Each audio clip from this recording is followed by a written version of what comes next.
It's Gut Health Mama, and it is officially spring. So I thought I would be outside today because it's just too gorgeous. It's a beautiful morning. I've got my pink drink. So for my Plexus buddies out there, here's what I won at convention. Woo woo! And the birds are chirping and the chickens are out. It's just a gorgeous morning. So I thought I'd be out here today, and I want to welcome you all to spring.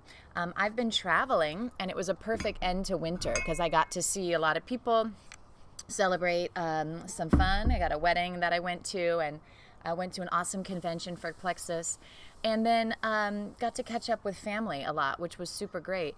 But haven't done a video, so hello and welcome. Now that winter is done, I think everybody wakes up today and goes, there's something fresh in the air for springtime.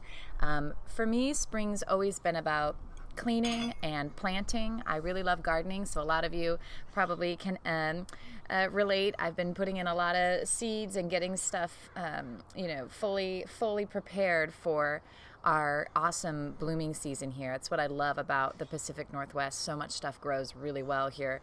And it's a time of preparation. So some of you are celebrating Lent. Maybe you're fasting or trying to go without something for a while. Keep going.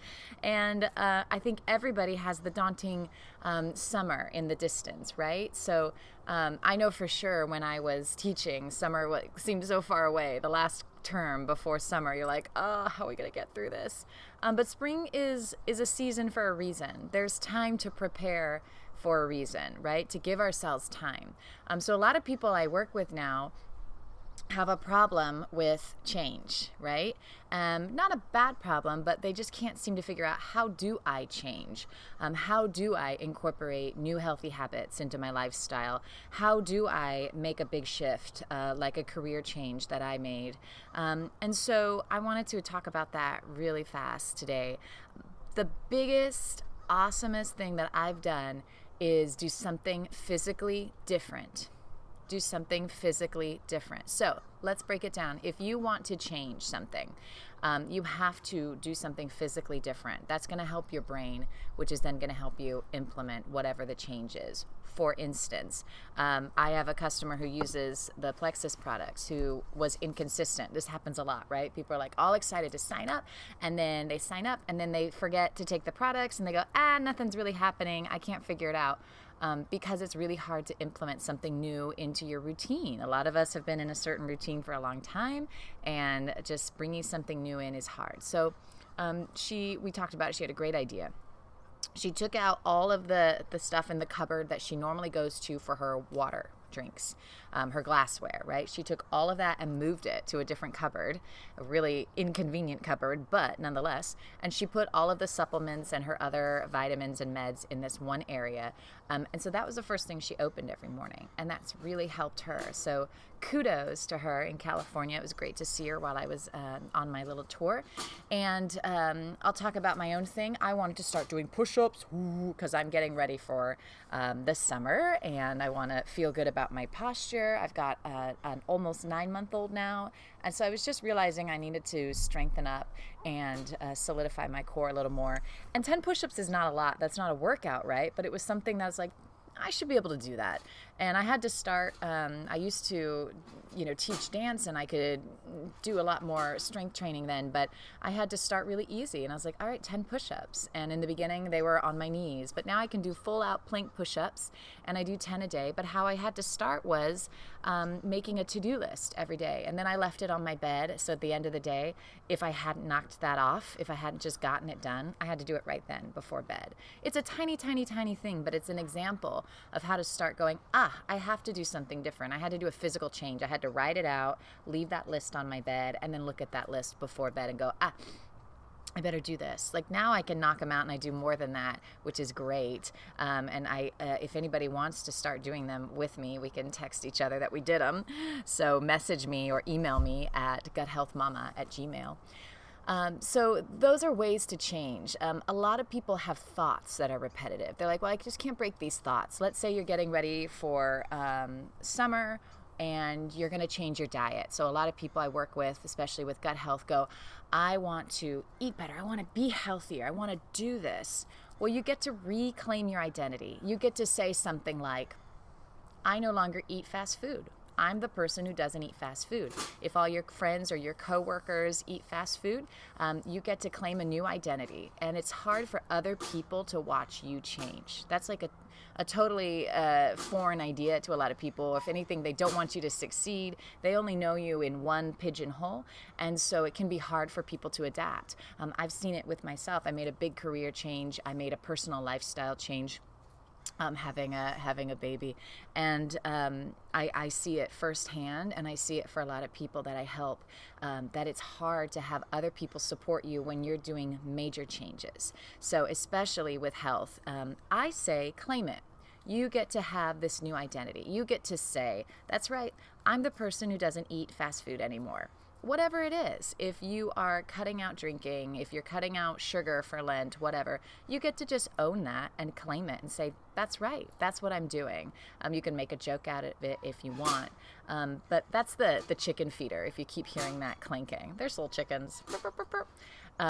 So it's fun to claim that new identity, but it can be hard and it can take some work. And so again, when you have repetitive thoughts like, well, I should give up, I should just go get fast food for lunch, you have to do a physical change. Maybe you drive a different route for lunch. Maybe you start walking to the park or around the building, and then you just have your homemade lunch in the break room. They're just examples of how to physically change that.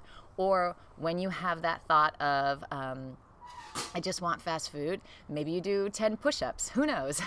But try to do something that will physically interrupt that neural pathway in your brain, because what's happening is those thoughts are so repetitive that they have been ingrained in you for a long time, and that pathway is really, really, really strong. It's stronger than the new pathway, which is I want to try to not eat out. So as you're thinking about ways to change for the spring, think about little physical things you can do. Move your protein powder to right where your blender is on your counter. If your blender's not on your counter, you're probably not using it every day. Make it easy to use. So you could even put some of your powder in your blender. So in the morning you just add your almond milk or your regular milk or water, and boom, you're ready to go. So these physical changes are going to help you have internal changes, okay? And you can do it. This spring is beautiful. It's exciting. I'm excited because of my career change and staying at home and my other opportunities. I'm excited to see what envelops. I'm excited because I'm continuing my health journey. So I'm down 5 pounds below my pre-pregnancy weight, and I want to keep going a little bit to get stronger and whittle down just even more. I will share with you something a little personal. While I was in California, I missed the shopping there, and I had a gift card, and I was like, all right, I don't really spend money, but I was like, I've got a gift card, I got to do it. So I went and found a bathing suit, which surprised me. I found a bathing suit. It was a white bikini. It was size small, and it was the first bathing suit I tried on, and I bought it. Boom, done. Now, for a lot of women, you might be able to connect that buying bathing suits is challenging, let's say, or you have to get different sizes for different parts of your body, or you try on 20 of them and you're in tears. But just to share, this is the first time in my journey where I felt really confident and happy with my body. That's an internal and an external change that's been awesome. So I was surprised to find that, and I was happy because it was the exact amount of my gift card, so I just had to pay a little in tax, darn sales tax. So that was a wonderful journey. If you guys are getting ready to spring into some change, it's a beautiful day to make a new commitment. There's a wonderful special in March, so there are about 10 more days of a wonderful special if you're watching this on the day of recording, that you can email me or message me, and I will get you a certain code where you can start the Plexus supplements for the cheapest that you could get them. It's a wonderful opportunity. And if you're not doing that, maybe just make a couple of commitments to yourself. What's something you can do to change? Because right now is the time to plant those seeds, to garden a little, to get ready for a beautiful, beautiful summer. So best of luck to you out there. If you have ideas or comments, please put them on my channel, and please like or subscribe, and we'll keep going on our health journey. Happy spring to everybody. I'll see you soon.